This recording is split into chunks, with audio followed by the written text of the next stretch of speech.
Howdy, howdy. Howdy, howdy, who? And welcome to But It Was Aliens, the extraterrestrial comedy podcast where we probe paranormal activity to determine whether that activity really was paranormal. And we also probe whether Mr Moonwalker's voice is breaking. Hosting this week's episode is I, Kev, and alongside me with no idea what's coming up today, as I just said, is Mr Granville Moonwalker. Today, we are heading to November the 2nd, 1957. On this famed day, well, technically the day after, but you know, time zones, the then Soviet Union launched Prostashi Sputnik 2, the second spacecraft ever launched into orbit. This was 32 days after the first craft from Earth to enter space, Sputnik 1, had launched. Now, if you're watching what you believe to be primitive Earthlings and suddenly a craft pops into the sky, you may have some sort of reaction to that. Depends on what kind of technology they have as to your reaction to the craft entering the sky. You could either applaud them for finally getting there, or you could laugh at how pathetic it was. Or you could be worried that they're getting advanced. You could get worried. You could want to go and have a closer look to check out what sort of technology they are using. Or to laugh at them.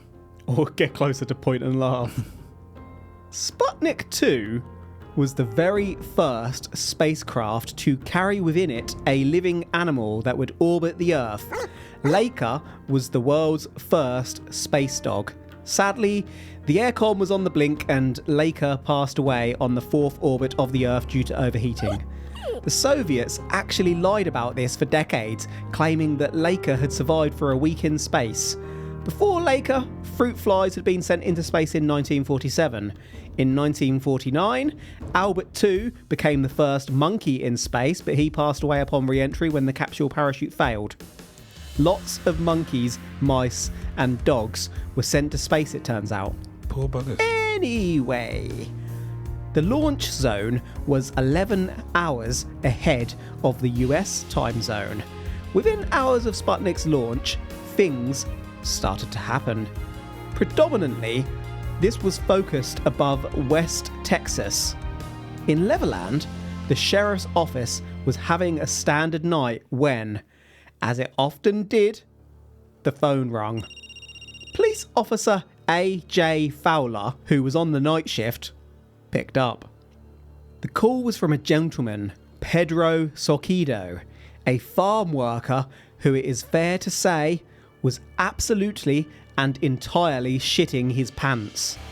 4 miles west of town, Pedro had seen a 200-foot rocket rise from a nearby field and pretty much zoom straight towards Pedro's truck.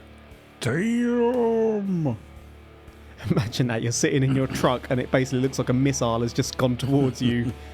Why me? Could you imagine all these animals that were sent up to space, like monkeys, mice, dogs, what have you? Yep. What would the reaction be if they sent one up and the rocket came back but there was no animal aboard? The animal had settled wherever it was going. They probably would be quite confused, and actually that would be the sole reaction, wouldn't it? Confusion, if they couldn't tell where the animal had gone. What? Do you think they would immediately jump to Being pulverised. no Radiation got in and extraterrestrial interference? No, I think that'd be pretty far down on the list of theories as to what had happened. Let's go number 1 on my list. Do you want to know why? Because I Why? know the truth. You ain't got time for that science bullshit. Just straight to the truth. Exactly. I probably should have looked into what I'm about to ask you, but what do you reckon is the most unusual animal that's been sent to space? My first thought was an octopus. I don't know what animals have been sent to space. Well, lots of primates, monkeys and whatnot, dogs, cats, mice, rats, insects. Yeah, I know those, but I don't know Plants. of any outside of those that have been sent. Well, that's what I'm saying. What do you reckon, just off the top of your head, would be the strangest one to send to space? Oh, okay. Like I say, my first thought was octopus. Just like, why would you send an octopus to space?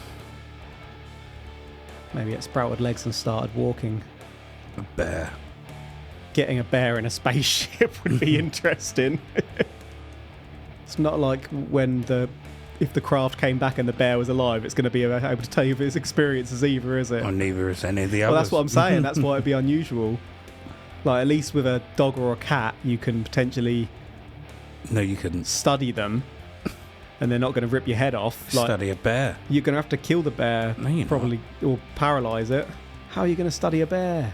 Just kind of coax it into where you want it. Like... I'll let you do that. If you create a tunnel, and then kind of how... what's the nursery rhyme with the two children in the house of gingerbread and whatever it's called? Hansel and Gretel. That's the one. You just like lay meat bear crumbs down and just let it follow in, and then it goes into like a room. You close the door behind it and you study it from there. But you're still not getting close to do tests, are you? I mean, that's when you sedate it.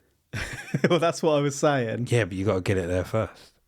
Coax it out of the spaceship gradually. It turns out Pedro wasn't alone. Pedro had a second gentleman called the Gentleman, a friend in the truck with him. That friend was Joe Salaz.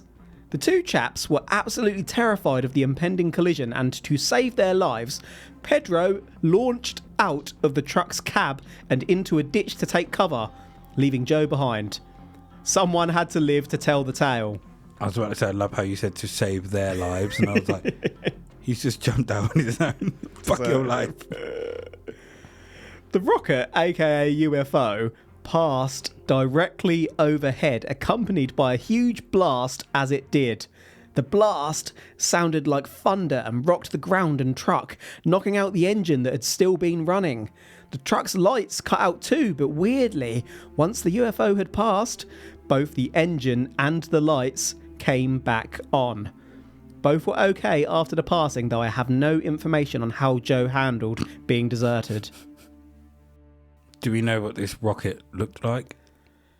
Did it just look like a rocket? Just a rocket? Yeah, that's pretty much all the information we've got on this description. What's going through my head at the moment is looked like the a fact missile, yeah. that a rocket launch or a missile launch was due to happen. Mm-hmm. And the stand fell over. And the rocket just carried on firing. Imagine. And just went sideways. So, horizontal rocket launch towards Pedro and Joe directly at their vehicle. Or like the power of it just kind of shook it off kilter. And that's why it went sideways instead of straight. Or someone done what they shouldn't have done and had an open flame near a set of missiles. Went to light a cigarette and boom, the rocket goes off. Kind of thing that you would see in like comedy movies, like Hot Shots. Yeah, absolutely. And Hot Shots Part 2. Officer Fowler basically laughed and assumed that the call was bullshit from a drunken fool. The call was ignored. An hour later, ring ring, another call was made to the sheriff's office. Jim Wheeler reported seeing an egg-like object sitting in the road 4 miles east of Levelland.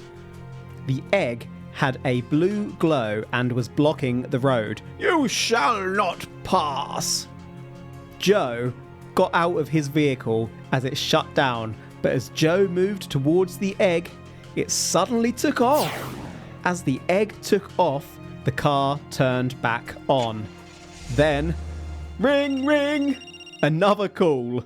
In the police station, the laughing stopped. This call relayed an almost identical story to the first. A married couple, 10:55 p.m, northeast of Levelland. Bright flash, UFO overhead, car shut off, UFO passed with a boom, car turned back on, married couple banged at the side of the road, called police. Officers were just about to be deployed when, ring, ring, another call, and another, and another. Suddenly, this UFO was being seen east, north, and west of Levelland. Next up was Jose Alvarez, who saw the object at 11 p.m. 11 miles north of Levelland. The object was again sitting in the middle of the road. And he said... But the object quickly departed and Jose's vehicle came back on. So this is like an EMP egg. Yes. Yes. You were really confused then, weren't you? I was figuring it out in my mind. Going around shutting off people's cars and turning them back on again as it leaves. It's interesting, isn't it, that happens to every person who's being passed by this thing. My first thought is military object. Testing the powers of EMP, shutting off. Yeah. Because this is... What year was this? This was 1957. Okay. Ooh. Yeah. Reverse engineering some other alien tech that they received and testing that new alien tech on the general public. Alien tech. Mm-hmm. So you're going for military, but tech that they've got from aliens at an earlier point. Yes. Interesting. EMP testing is interesting. At 11 o'clock, 11 miles north of Levelland. 11. At 12:05 a.m., ring, ring, another call. Newell Wright, a Texas Tech student, was driving 10 miles east of Levelland for unknown student reasons when suddenly Newell's car started cutting out and rolled to a stop. The lights dimmed. Newell got out and was about to check his car when Newell realised that there was what he thought to be a 100-foot-long egg sat in the middle of the road. As Newell looked on, the egg launched off into the night sky. The car came back on. Come 12:15, ring, ring, another call. Officer Fowler picked up once again, thinking shit, he messed up agreeing to the night shift.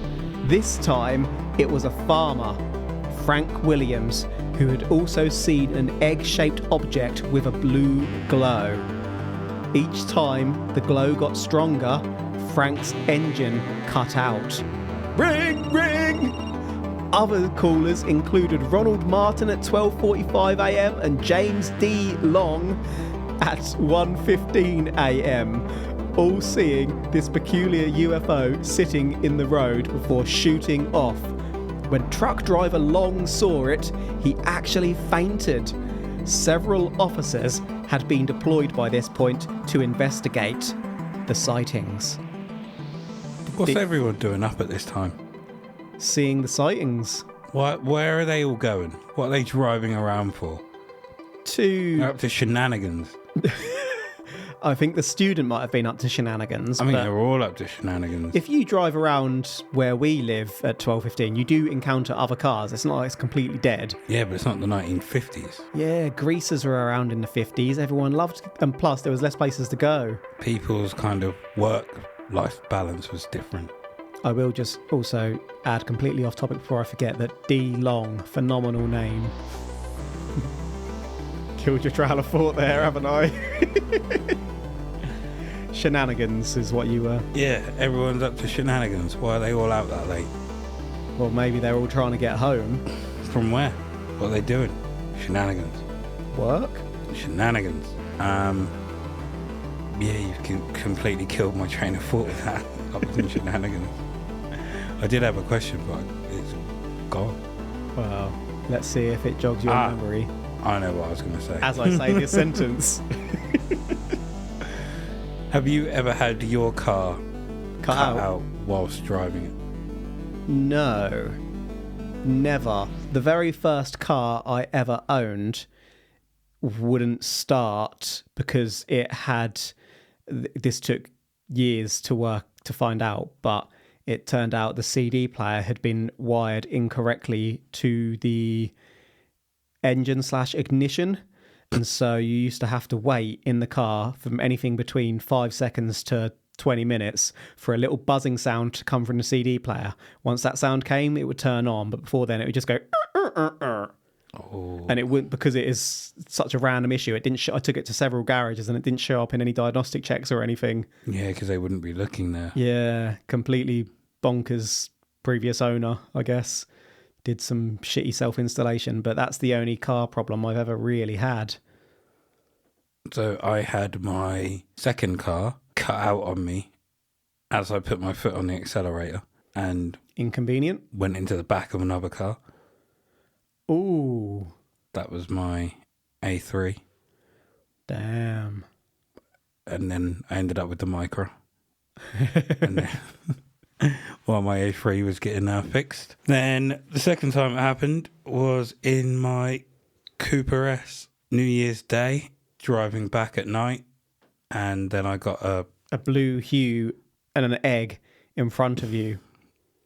no one else on the road at all. Just the egg. Driving country roads.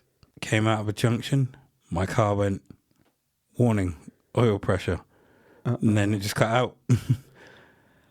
And it just rolled into a stop. I'm fairly sure I can remember you mentioning this one at the time, but I don't remember the other one, although I assume it was a lot longer ago.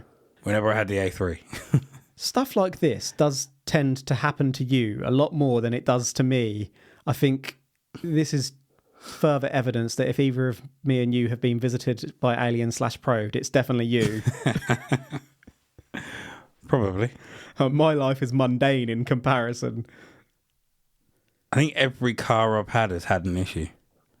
It's those eggs.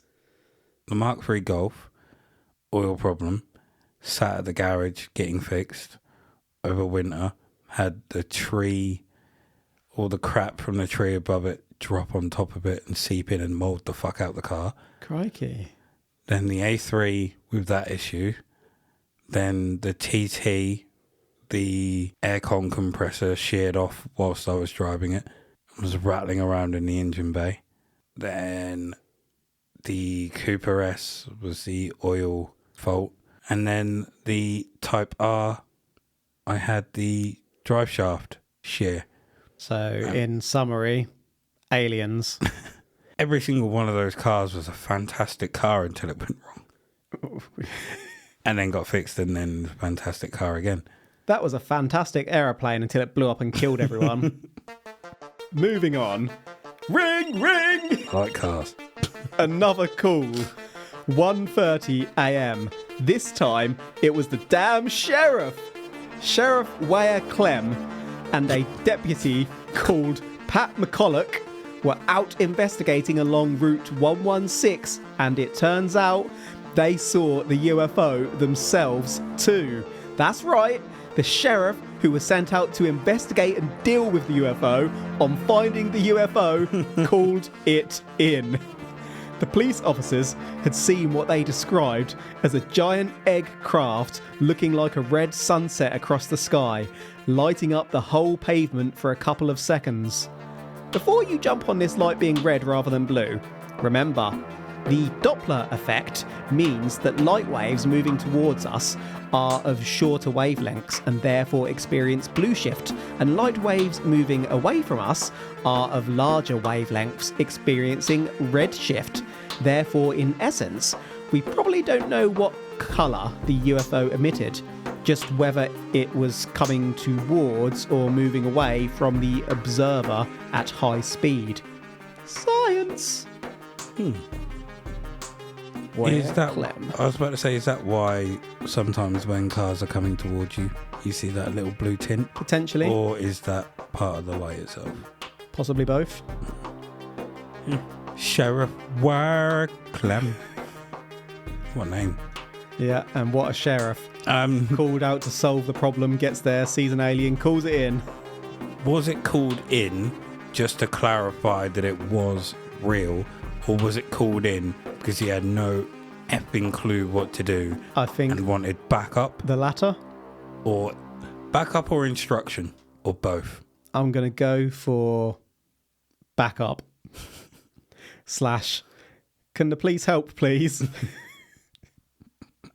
He was shitting it. Yeah, I think he thought it was absolute bullshit, got out, saw it himself and didn't know what to do and panicked. Shit. Ain't no way there's a UFO out there. God damn, it's a UFO!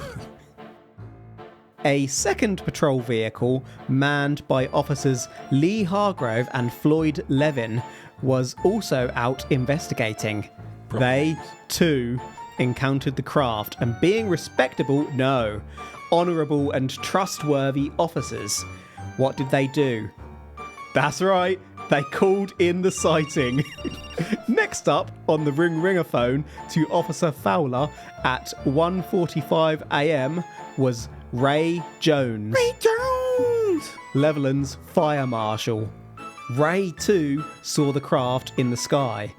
As Ray did, his vehicle cut out. With that, the Air Force were called in. I scoured sources ranging from How Stuff Works and the Morning Call Pennsylvania newspaper to Texas Monthly, History and Wikipedia, and I couldn't verify who called the Air Force in. Maybe they picked up detections of this thing themselves. Maybe the thing themselves called it in. The Air Force sent a sergeant in, and that sergeant was in the city more than 7 hours. The sergeant interviewed Pedro Soquido, Jim Wheeler and Newell Wright, and in some accounts another 3 of the witnesses, but unusually the Air Force didn't interview all of the witnesses. Meanwhile, 2 execs in nearby Odessa, Texas, named Wallace Scott and Milton Namkin, reportedly saw the same craft with weird lights flash through the clouds at 2:15 a.m. There are about 134 miles between Levelland and Odessa. That's a 2-hour, 20-minute drive. It doesn't appear that the potential that this thing covered more of Texas has been explored. I was going to say maybe the Air Force are there because they already know what this is. They're like, shit, it escaped.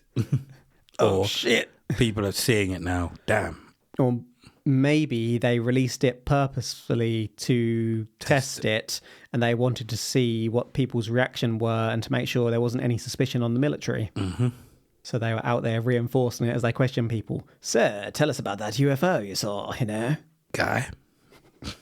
The Air Force offered an official explanation. Of course they did. Ball lightning.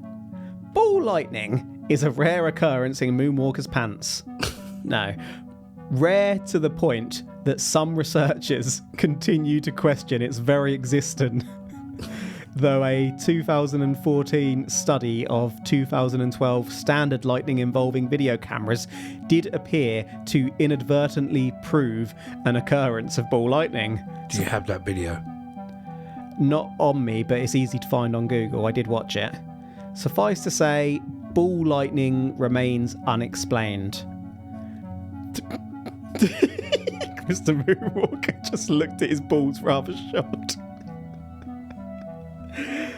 The best ball theory is that when water and ice particles bump and separate, and there are differences in positive and negative charges in the clouds and ground, resulting in standard lightning hitting the ground, particles make their way into the air and attract each other, binding together and creating heat as they do. Balls, baby! There are loads of other theories out there, including particles gathering against glass, creating fields on the other side which excite the air molecules, and the balls being remnants of other dimensions, which would explain why we can't recreate them in lab conditions. At time of recording, we don't know for definite how they come to be. Is this a cover-up, I ask you? Project Blue Book would further add that during these sightings, an electrical storm was taking place. Yes, it was blue balls picking this one up within the Air Force. An electrical storm could of course be connected to ball lightning in that an electric storm is a thunderstorm. Blue balls also felt that Pedro wasn't reliable as a witness because he wasn't highly educated. I will also add that in more recent years, Sheriff Clem's daughter, Ginger Clem, has stated that Sheriff Clem's vehicle cut out too when Clem encountered the UFO, which contradicts the information released by the Air Force stating that Clem just saw it. Project Blue Book's files have since been released and confirm that Clem was within 200 yards of the egg UFO. Ginger Clem. At least it's not Ginger Clam. So whilst this is going on, we have lightning. We pretty much have a storm the whole time, or just lightning. No rain, no wind, no thunder. Depending on the severity of the storm, people's vision is going to be dramatically different. Did I say there was a storm? Mm-hmm. I said that you said they theorised that it was lightning. I didn't actually say there was a storm. I just said that's the explanation you said there was lightning at the time, which is why I asked if there was a storm or if it was just flashes of lightning, because you can have one without the other. Hence me asking. It appears that Greybeard doesn't have an answer for me. No, the problem is, I know the project. What I can't remember is what I put in the next section, and we're going to clarify it momentarily. But Blue Book said an electrical storm was taking place at the time. Yes. So I didn't say that there was an electric storm taking place. Blue Book said there was. Yeah. But no one else has said there was. You'll know why I'm stuttering momentarily. Okay. Tell me why you're stuttering, bitch. Years later, there we go. Project Blue Book's chief scientific advisor, J. Allen Hynek, would remark that there was no evidence to suggest that ball lightning can turn cars off and on, or that there was an electrical storm in the area at this time. That's why. That's right. Hynek disputed the cover-up story of this close encounter of the second kind, going so far as to call this case one Hynek was not proud of. Is Hynek saying that he wasn't thorough enough, or is Hynek soft disclosing that this one is indeed a cover-up? An astronomer who graduated from Harvard called Donald H. Menzel, however, supported the claims of ball lightning and electrical storms. I guess, ultimately, anyone who wasn't there could say that this was or wasn't the case. A lot of these sightings were outlined in the Leominster Daily Enterprise newspaper on November the 5th, 1957. This could make some suspicious, but where else are you going to hear about the news in 1957 but in newspapers? Obviously, Air Force and police records form a part of the research for this case too, and there were reportedly more than 20 independent calls to the Popo.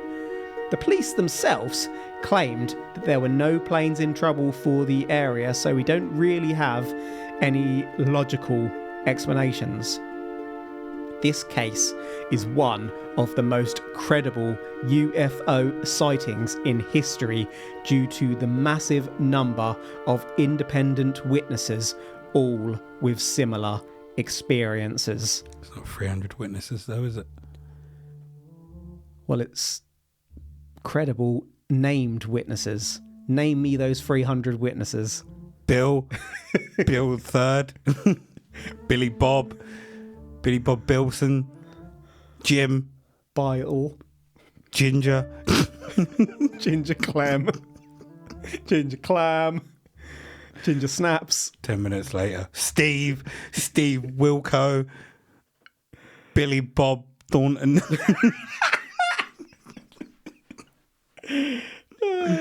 Annie Mae, Michael Jackson, Mother Teresa, Chris Eubanks Sr., Chris Chris Eubanks Jr., Will Smith, Sean William Scott, The Rock, Bigfoot. The Undertaker. Right. In summary, Donald Trump. we've travelled in this episode. I mean, that just disputes everything, doesn't it? You said credible, I've just ruined it. We've travelled in this episode, breezing past that, to the 2nd and 3rd of November 1957, where Sputnik 2 was launched. Hours after, yet before that launch, the Levelland Sheriff's Office started getting some unusual calls. First up was Pedro Sorquido and his friend Joe Salaz, who saw a craft hurtling towards their truck.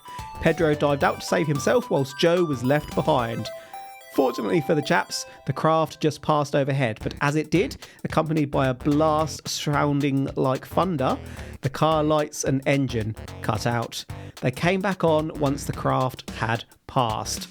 Next, Jim Wheeler called into the sheriff's office advising that he had seen an egg with a blue glow blocking a road. Jim's car too turned off as the egg was near, but as soon as the egg took off, the car turned back on. At 10:55, a married couple saw the UFO, and again their car shut off until it passed. This UFO was being seen everywhere around Levelland. By 11 p.m, Jose Alvarez was having a sighting, and just as with the others, it consisted of an object in the middle of the road, and the car shutting off until the object was gone. By 12:05 a.m, Newell Wright, the Texas Tech student, was out doing stuff when his car rolled to a stop and the lights cut out. In front of Newell was a giant egg UFO which shot off into the sky before Newell's car came back on. Local farmer Frank Williams saw the egg with a blue glow at 12:15 a.m, and yes, Frank's car cut out in the UFO's presence. At 12:45, Ronald Martin saw the UFO in the road, and at 1:15 a.m, James D. Long saw the UFO too. Officers were deployed to investigate, and come 1:30 a.m, the damn sheriff, Ware Clem, who, like many in this case, has sadly since passed away, saw the UFO too. That was the worst time for me to say that. Ware saw the UFO too, along with his deputy. The object was red on this occasion, and we linked the red and blue sightings to the Doppler shift. Officers Lee Hargrove and Floyd Levin also saw the craft in a separate sighting. Apologies, Ware. Apologies, Ginger. At 1:45 a.m, Levelland Fire Marshal Ray Jones saw the UFO in the sky above, and just as with everyone else, Ray's vehicle cut out. There were more than 15 independent calls and witnesses to the police on this night. More than 20, in fact. Many. With that, the Air Force were called in and interviewed Pedro, Jim and Newell, as well as, in some accounts, another 3 of the witnesses, but they did not interview the rest and were done in about 7 hours. The Air Force and Blue Balls would claim that this one was a combination of ball lightning and an electrical storm. Years later, J. Allen Hynek would dispute the claims, but a Harvard astronomer supported them. Is there anything we need to double back over before we conclude, Mr. Moonwalker Clem? My apologies to the Clems. Hooray! Oh, the timing. Inappropriate timing. Way. Boom, boom, boom. So you've got nothing else then? No. Are you saying that it was aliens? No. I think it was possibly experimental tech, or because we are unsure of whether there was an actual storm or not, could have just been lightning. However, with people's cars cutting out and coming back on, I'm leaning more towards experimental tech and the Air Force just coming back out to collect it. And to just kind of gauge what people's responses were to it. They're not aliens, but tech. So, I generally found this one really difficult to decide on as I researched it. How can so many people be wrong? So I'm not going to beat around your bush. I do believe that these people saw something. What I can't decide is whether that something was aliens, weather effects, or experimental military tech, as you suggest.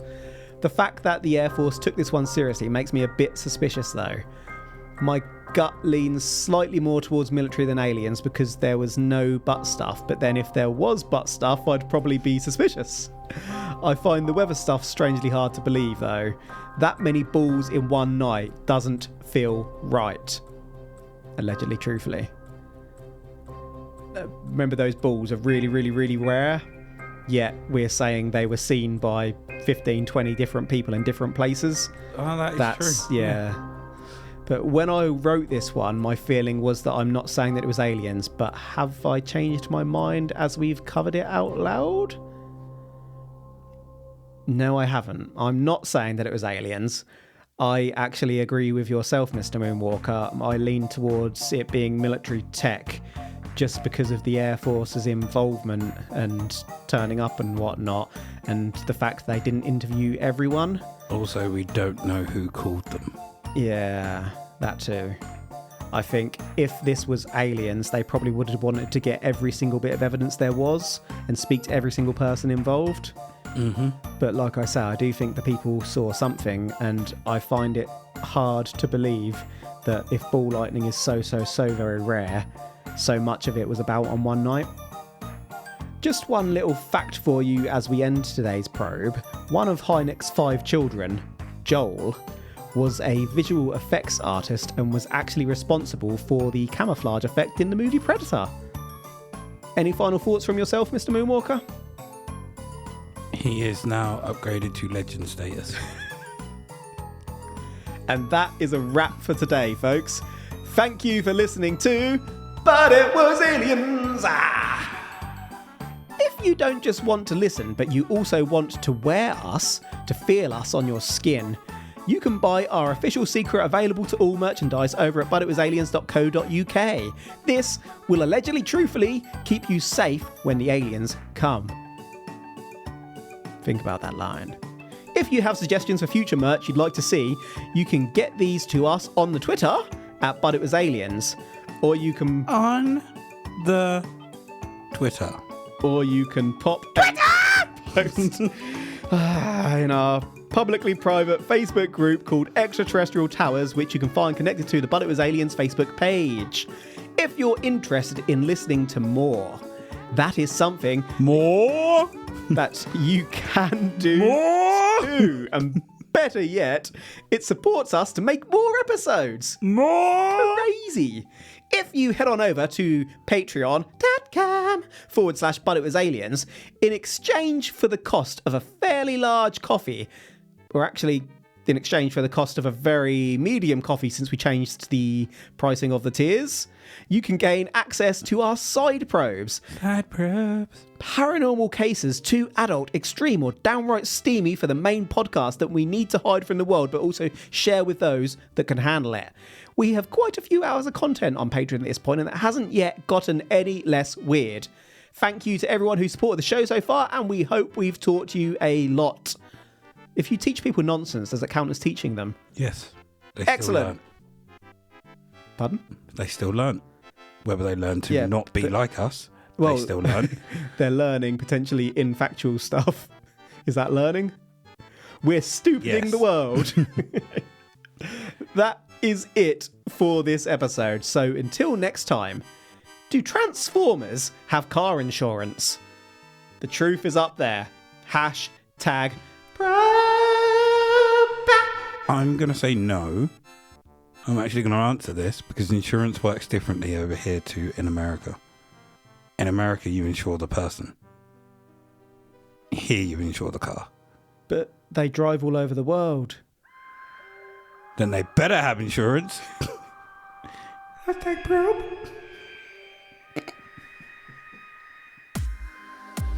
Optimus claim. Optimistic claim.